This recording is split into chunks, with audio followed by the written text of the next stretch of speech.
விவசாயிகளுக்கு ஓய்வூதியம் வழங்க கோரி முதலமைச்சர் எடப்பாடி பழனிசாமியிடம் செவ்வாய்க்கிழமை நேரில் வலியுறுத்தப் போவதாக தென்னிந்திய நதிநீர் இணைப்பு விவசாயிகள் சங்க தலைவர் ஐயாக்கண்ணு தெரிவித்துள்ளார்.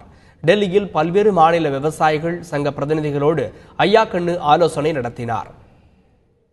அதற்கு பின்பு தந்தி டிவிக்கு பேட்டியளித்த ஐயாக்கண்ணு அடுத்த கட்ட போராட்டத்தை முன்னெடுப்பது குறித்து 15 நாட்களில் குழு அமைத்து முடிவு செய்யப்படும் என்று தெரிவித்தார். வரும் செவ்வாய்க்கிழமை தமிழக முதலமைச்சர் எடப்பாடி பழனிசாமியை நேரில் சந்தித்து 60 வயதான விவசாயிகளுக்கு ஓய்வூதியம் வழங்க வலியுறுத்தப் போவதாக ஐயாக்கண்ணு தெரிவித்துள்ளார்.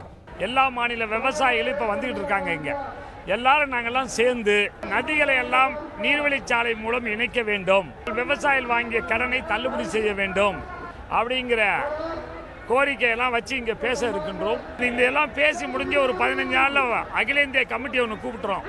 அந்த கமிட்டி மூலமா முடிவு பண்ணி இங்கே ஜந்தர் மந்தர்ல போராட்டம் நடத்துவதா, ராம்விலாஸ் மதம் நடத்துறதா, அல்லது பிரதம மந்திரி ஆபீஸ்ல இல்ல பார்லிமெண்ட்ல முற்றுகையிடுதா என்பதை பின்பு முடிவு செய்வோம். இப்போ இந்த கூட்டத்தில் இன்னைக்கு நாங்கள் போய் செவ்வாய்க்கிழமை முதலமைச்சரை பார்க்குறோம்.